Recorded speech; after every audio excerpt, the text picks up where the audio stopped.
Le Seigneur soit avec vous. et avec votre esprit. Évangile de Jésus-Christ selon Saint Jean. Gloire à toi, Seigneur.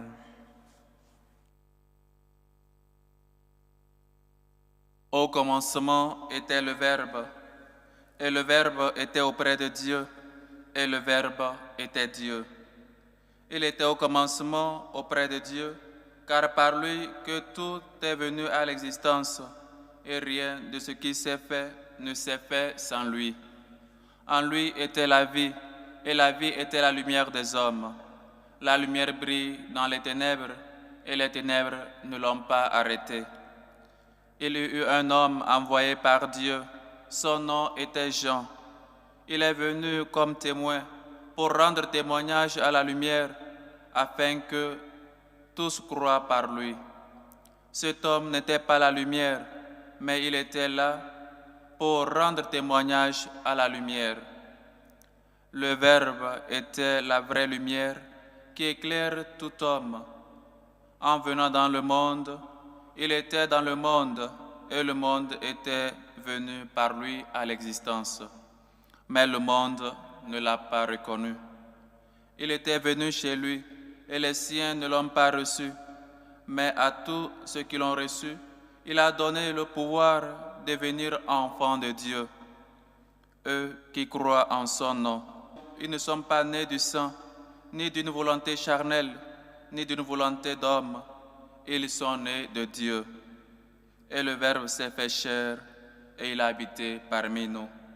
Et nous avons vu sa gloire, la gloire qu'il tient de son Père comme Fils unique, plein de grâce et de vérité. Jean le Baptiste lui rendait témoignage en proclamant: « C'est de lui que j'ai dit, celui qui vient derrière moi est passé devant moi, car avant moi, il était. » Tous, nous avons eu part de sa plénitude. Nous avons reçu grâce après grâce, car la loi fut donnée par Moïse. La grâce et la vérité sont venues par Jésus-Christ. Dieu, personne ne l'a jamais vu. Le Fils unique, lui qui est Dieu, lui qui est dans le sein du Père, c'est lui qui l'a fait connaître.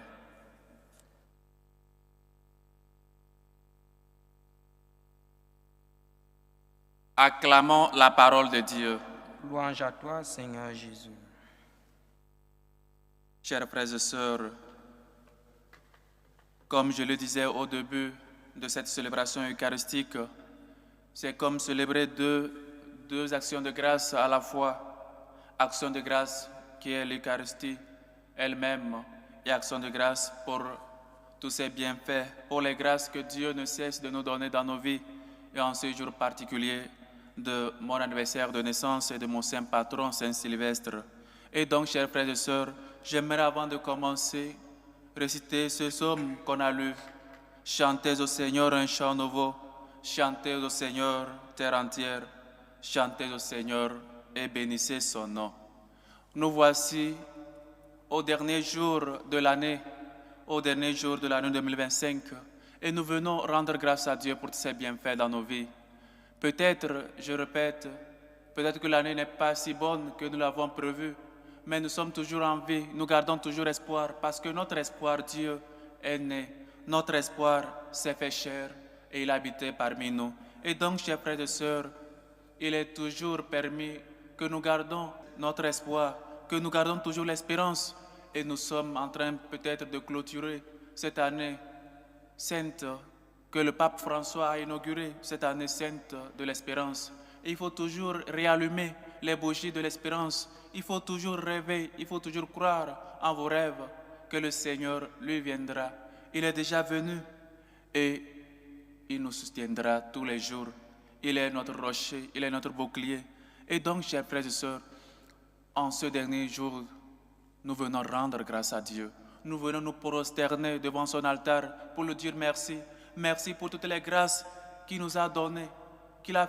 Merci pour toutes choses qu'il nous a fait, qu'il nous a données au cours de cette année. Et lui confier l'année qui vient, l'année qui nous ouvre déjà. Nous ne sommes pas saints. Nous n'avons pas été fidèles au cours de l'année, peut-être. Mais il est toujours Il nous manifeste toujours sa miséricorde. Il nous montre combien de fois il est miséricordieux. Et le Seigneur se montre toujours fidèle.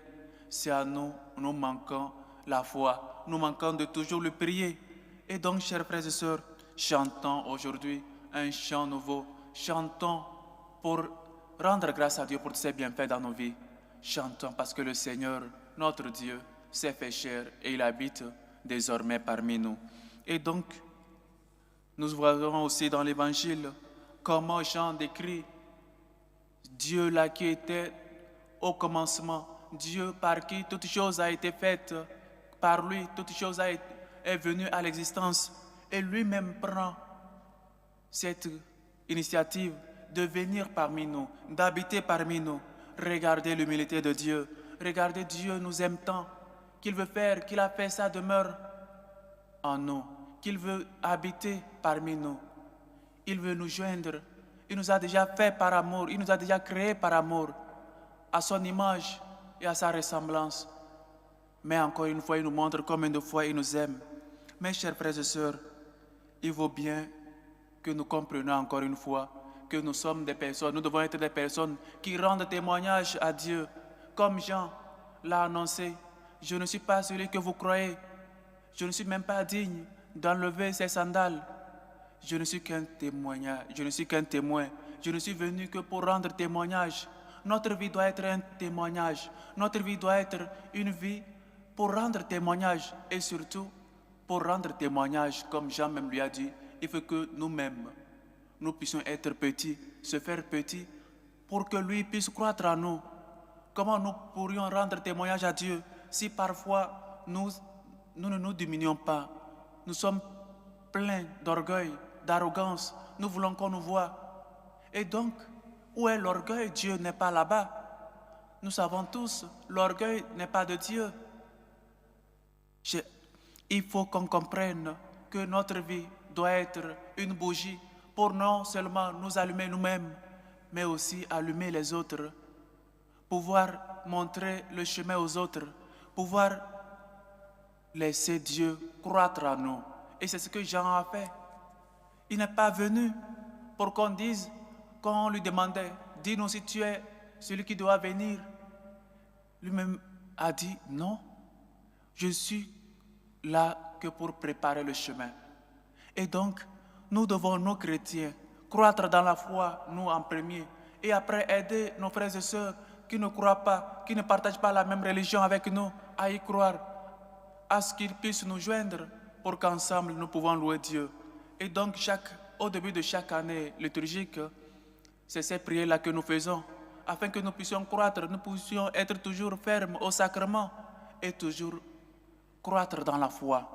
Quand nous montrons au Seigneur notre foi, notre degré de foi, lui nous montre son degré de fidélité, parce qu'il est toujours fidèle. Il accomplit toujours ses promesses.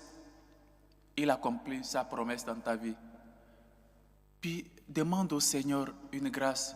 Parfois, au début de l'année, nous ne cessons que demander, nous ne faisons que faire peut-être prendre des résolutions. Et nous oublions Dieu. Nous oublions que notre vie même ne dépend pas de nous-mêmes, que nous n'avons pas notre vie sous contrôle. C'est quelqu'un qui nous l'a donné. Et donc, souvenez-vous de ce homme qui disait, où donc je vais amasser mes récoltes, où donc je vais les déposer. Et je sais ce que je vais faire.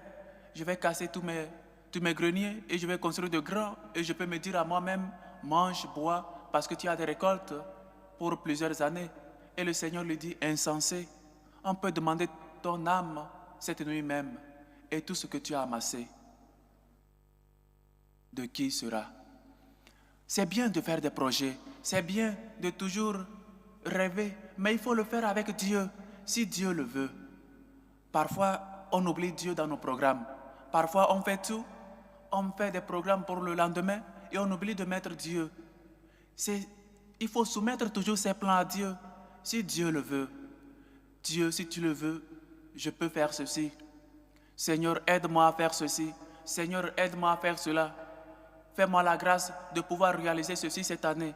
Fais-moi la grâce de lutter pour ma famille, de lutter pour faire sortir peut-être pour ce projet que tant je t'ai demandé. Aide-moi à ceci. Aide-moi surtout à croître dans la foi, à toujours être fidèle à tes commandements, à toujours être une lumière pour éclairer ma propre vie et éclairer, être un exemple de vie chrétienne, être un exemple pour les autres. Parfois, on oublie de mettre Dieu, on oublie de soumettre nos plans à Dieu et on pense qu'on peut tout faire. Rappelez-vous ce qu'il a dit à cet homme insensé. Si ce soir même on te demande ton âme, si nous demandait notre âme, nous sommes prêts, nous vivons en grâce, dans la grâce de Dieu. Nous nous confessons. Combien de fois nous nous sommes déjà préparés physiquement, avec peut-être les coiffures, avec peut-être les tenues, pour paraître jolis, et c'est bien. Je ne discute pas cela, je ne dis pas que c'est mauvais. D'être beau, d'être belle et tout ce que vous voulez. Mais ici, il faut soigner aussi l'intérieur. Il faut soigner aussi notre vie chrétienne. Il ne faut pas seulement être des gens qui apparaissent. Il ne faut pas seulement soigner l'apparence, soigner aussi l'intérieur. C'est très important. Et donc, au début de peut-être cette nouvelle année, prenons des résolutions, mais toujours avec Dieu, soumettant nos plans, nos projets à Dieu. Faisons toujours recours à Dieu, parce que c'est lui qui a le dernier mot, c'est lui qui ne passera pas. Et donc, toutes choses, comme nous avons lu hier, dans la première lecture de Saint Jean, toutes choses passera.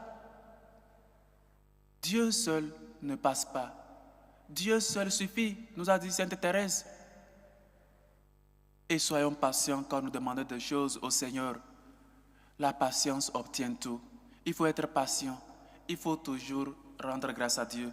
Chers frères et sœurs, comme vous le savez, notre communauté franciscaine de Marie est une communauté où le charisme, où la spiritualité repose plus, où est la gratitude.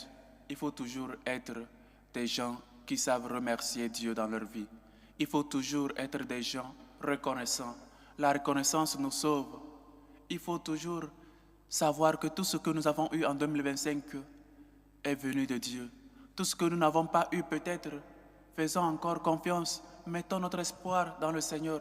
Lui seul peut nous faire obtenir ce que nous n'avons pas eu. Et donc, chers frères et sœurs, au dernier jour de cette année 2025, j'aimerais vous demander seulement de pouvoir rentrer en 2026 en confiant encore plus au Seigneur, en mettant plus notre confiance dans le Seigneur, à faire des projets, oui, mais à les soumettre au Seigneur. Seigneur, donne-nous la grâce. Seigneur, donne-moi les forces de faire ceci, de pouvoir réaliser ceci, non pour ma propre gloire, non pour que les gens me voient, mais pour ta propre gloire, pour que les gens voient ta fidélité, pour que les gens, à travers moi, puissent te bénir.